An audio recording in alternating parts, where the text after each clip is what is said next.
Hello everybody, I hope you're having a wonderful day, and today I would like to share a little unboxing with you guys. Now, when you guys are seeing this, today we just got back from our honeymoon in Las Vegas, Nevada.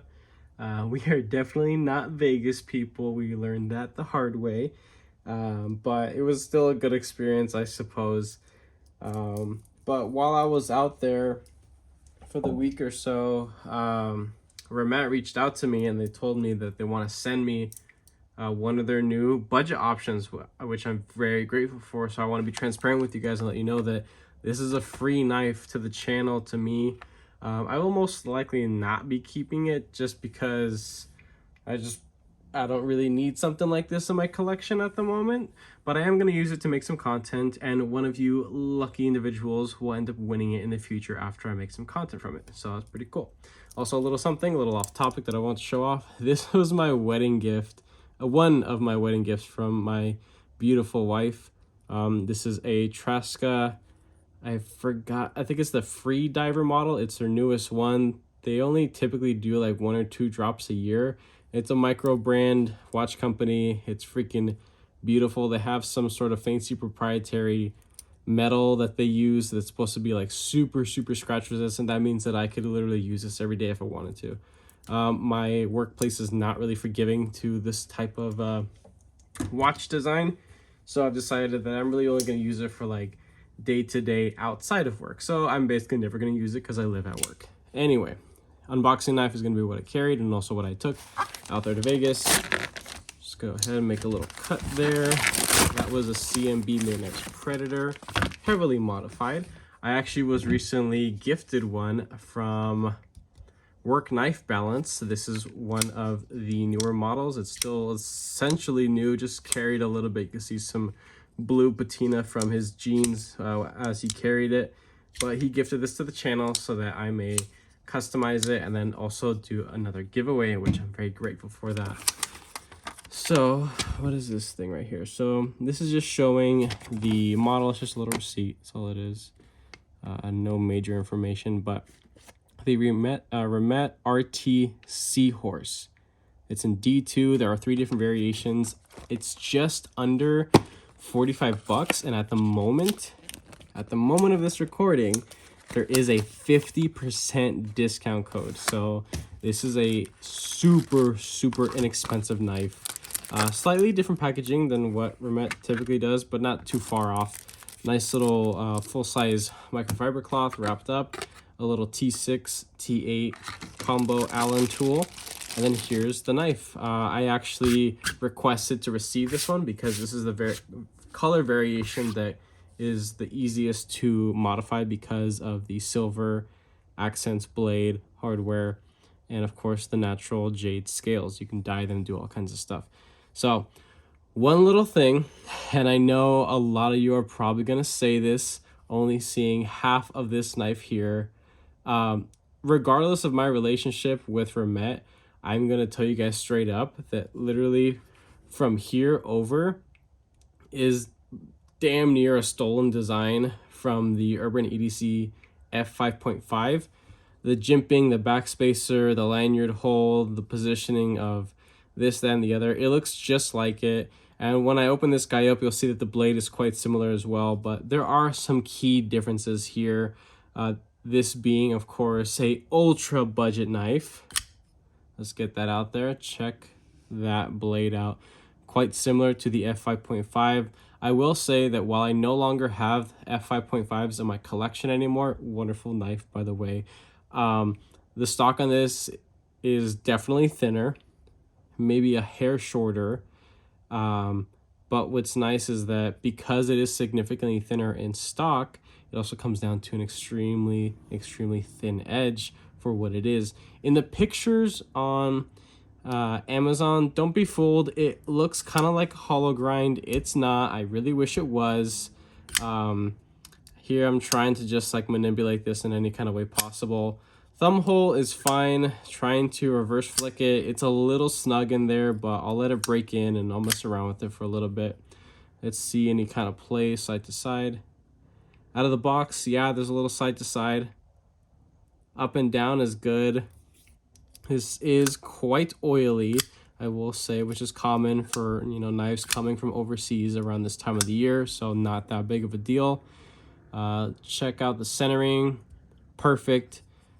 You cannot reverse the pocket clip, not so much of a big deal just because this is, you know, mainly just a right-handed operation. Liner lock there. I do enjoy the thumb flicking on this. That's quite nice. I do hope that this actually breaks in because the smoothness, it's not as smooth as I typically feel from Remet. It feels a little, I don't know, it feels like really early Remet, which is not so much of a compliment, but I'm being honest with you guys. It's what I'm feeling at the moment. You see there are the polished steel liners. They are not inset. There is some holes there for weight relief, nothing super crazy. Of course, you have some medium texturing on the G10 here and some decorative milling, a little space here, these little like 2/3 length pill milling shapes there. Choked up on this guy because of the shape of that flipper tab, it's curving up. This is actually a very, very comfortable hand profile, and just ergonomically it's pretty simple. I'm not feeling any hot spots at the moment. The jimping here on the spine is relatively light, but if you were to bear down on this, you'd be glad that it's there for sure. Just holding in different positions, this would be excellent for any type of score cutting or cutting like packages or any labels or really anything that you need to do precise work. Yeah, it sounds good. Take a look at that tip right there. Nice and thin. I like that for sure. Now you guys know I'm not the biggest fan of flippers, but they've actually done this quite well. The pivot being a little bit underneath the actual, the flipper tab being a little bit underneath the pivot or damn near close in line with it. You gotta give it a little bit of juice to get it out, but because there is some well-deserved jimping right here on the tab, it's a comfy spot to actually deploy it. So that's not too bad. I don't really have much to complain about there.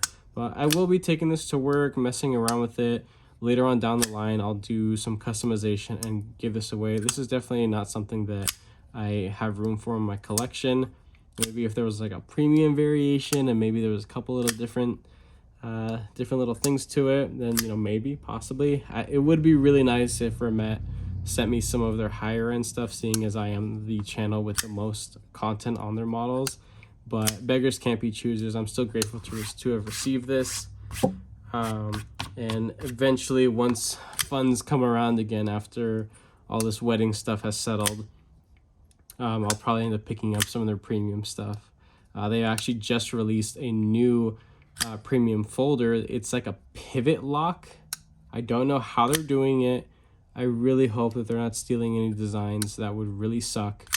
But they have a pivot button lock that looks quite similar to a lot of other stuff that we've been seeing within the last year or so.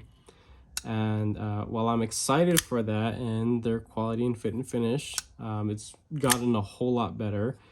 I'm excited to see what other people have to say about that, because I know I'm sure a handful of larger channels are going to be getting either this or the premium new Tanto pivot button lock thing that's coming out. You guys will see it. So if you guys heard it from here, then you'll see it in the near future most likely. But let's do a couple little size comparisons. We'll test that factory edge. Should be pretty good.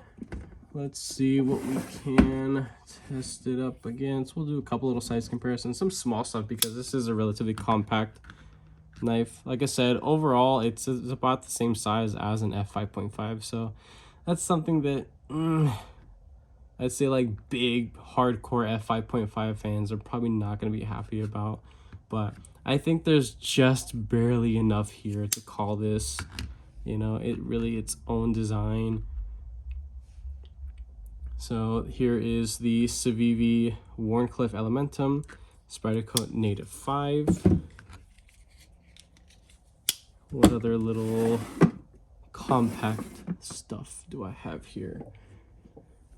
I gotta show this guy off. Not contracted to show it off by any means, but I enjoy it just that much that I gotta show it off. The Mini Towser K White Mountain Knives exclusive. So it's a little bit larger overall than the Seahorse Devo Knives Buzz, a little bit larger as well. Again, similar blade shape.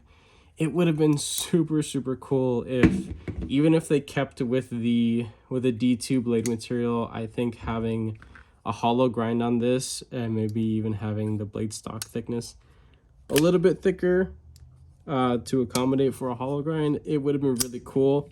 See, I'm able to actually reverse flick that a little bit more comfortably now. It just needed some time to break in. That was it.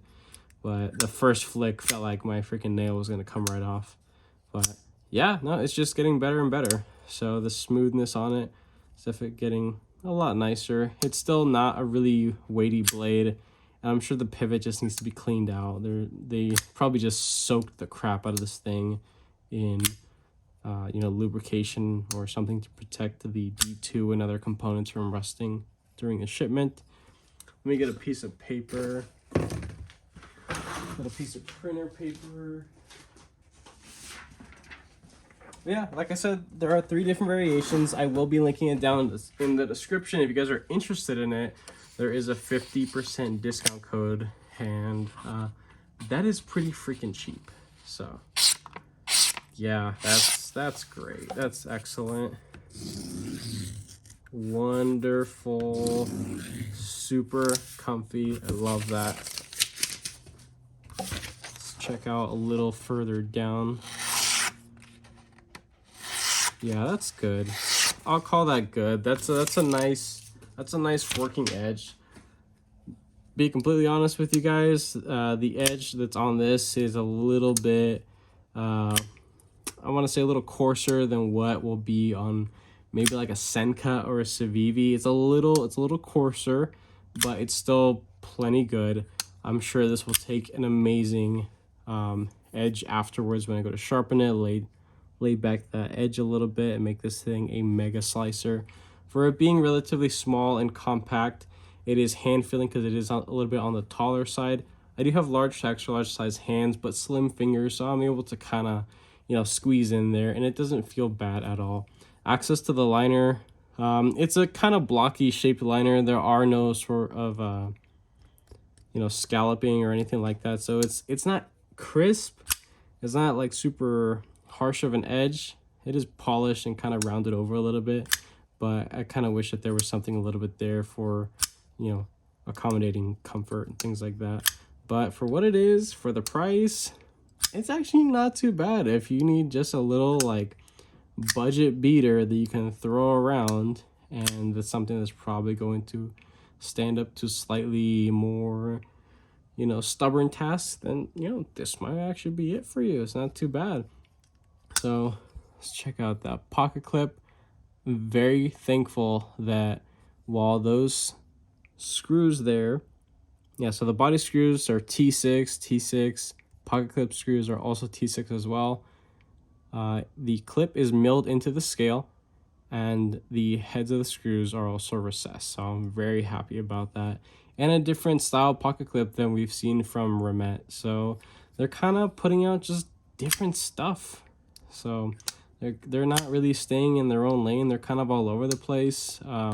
We've seen them kind of take off in the premium stuff. I really wish that they would just stick to the premium stuff and, see how, they do with that. Because they do some budget things, but some of their budget stuff is, I think they're kind of losing it. They're kind of losing the juice when it comes to their budget stuff. So I think the way whoever is producing or manufacturing their premium stuff, I think they should just stay in that lane because they've been making some really cool looking stuff. Eventually I want to handle that kind of stuff, but I've handled their early production premium things, and it was just blowing me out of the water. So, and I know they've only gotten better since then. So, but now that they've, gone up in popularity, it's a little bit difficult for a channel as small as mine to be able to, get handouts, of course. But again, I just want to be transparent with you guys. This was a free sample. This isn't going to affect the actual nature of the review or anything, and it will be given away because I don't really have the need for something in my collection like this. So eventually, one of you wonderful individuals will get a free knife. So it's customized by yours truly. With that being said, I hope you guys enjoyed this little video. If you did, go ahead and leave a like down below. If you are a subscriber, thank you so much. I appreciate all your support and your patience, of course. If you are not a subscriber, please consider subscribing because I play more videos and content coming you guys' way. And with that being said, I hope you have a wonderful rest of your day.